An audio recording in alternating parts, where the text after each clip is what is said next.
Dans un petit village d'Afrique de l'Ouest vivait une jeune fille nommée Naomi. Naomi était belle, intelligente, mais venait d'une famille très pauvre. Son père était pêcheur, sa mère vendait du manioc au marché. Malgré la misère, Naomi rêvait grand. Un jour, je vivrai dans une grande maison, avec des voitures luxueuses et des vêtements de marque. Je sortirai ma famille de la pauvreté. Chaque soir, Naomi priait Dieu de lui donner un mari riche qui transformerait sa vie. Après ses études secondaires, Naomi part en ville pour chercher du travail. Mais les petits emplois mal payés l'épuisaient. Un soir, en rentrant du marché, une voiture noire dernier cri s'arrêta près d'elle. « Bonsoir, belle demoiselle, où allez-vous » dit une voix grave derrière la vitre teintée. Naomi hésita, puis répondit timidement « Je rentre chez ma tante, monsieur. » La vitre se baissa, révélant un homme élégant, en costume, sourire éclatant. « Je m'appelle Richard, homme d'affaires. Monte, je vais te déposer. » Naomi refuse d'abord, se souvenant des histoires d'enlèvement. Mais la voiture, l'allure et le charme de Richard la rassurèrent. Elle monte. Dans la voiture, Richard lui parle avec douceur. « Tu ne devrais pas marcher seule la nuit. Dis-moi, tu es étudiante ?»« Non, monsieur, je cherche du travail. »« Mais ce n'est pas facile, » répondit Naomi. Richard sourit. « Tu es trop belle pour souffrir ainsi. Tu mérites une vie de princesse. Je peux t'offrir cela. » Ces mots résonnèrent dans le cœur de Naomi. Était-ce enfin la réponse à ses prières?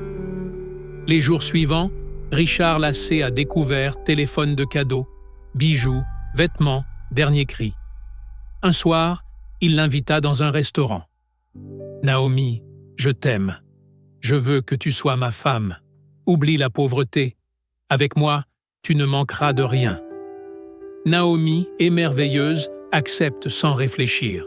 « Oui, Richard, je veux être ta femme. » Quelques semaines plus tard, un mariage somptueux fut organisé. Naomi portait une robe blanche splendide.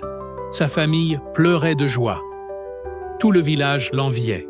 Mais après le mariage, Naomi découvre un autre visage de Richard.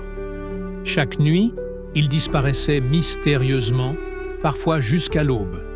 Une fois, elle osa lui demander « Mon mari, pourquoi rentres-tu toujours si tard ?» Richard fronça les sourcils. « Ne pose jamais de questions sur mes affaires. Contente-toi de profiter de cette vie. » Naomi se tut, mais la peur s'installait dans son cœur. Un soir, alors qu'elle rangeait la chambre, Naomi trouva une boîte noire scellée d'une chaîne dorée sous le lit de son mari. Curieuse, elle l'ouvre en forçant les cadenas.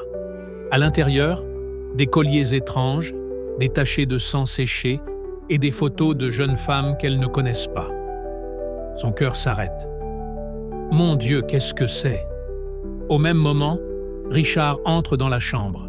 « Qui t'a autorisé à toucher ça ?» cria-t-il, furieux. Naomi tremble de peur. Richard respire profondément, puis changea de ton. « Tu as découvert mon secret. Très bien. Tu es ma femme, tu dois savoir. Toute ma richesse vient d'une alliance. Chaque année, je dois offrir une vie en échange. Ces femmes que tu as vues, elles ont payé le prix. » Naomi recula, horrifiée. « Tu veux dire, tu sacrifies des vies pour rester riche ?»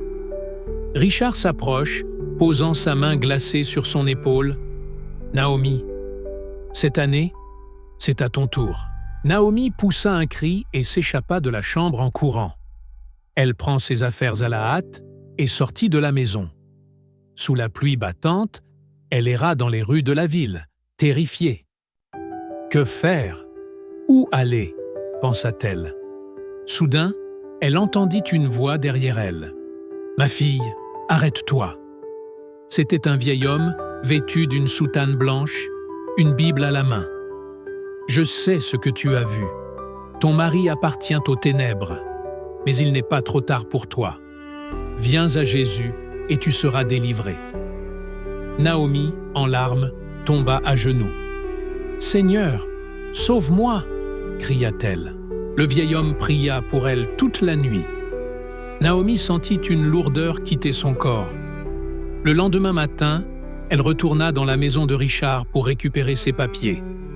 Mais en entrant, elle a trouvé la maison plongée dans le silence.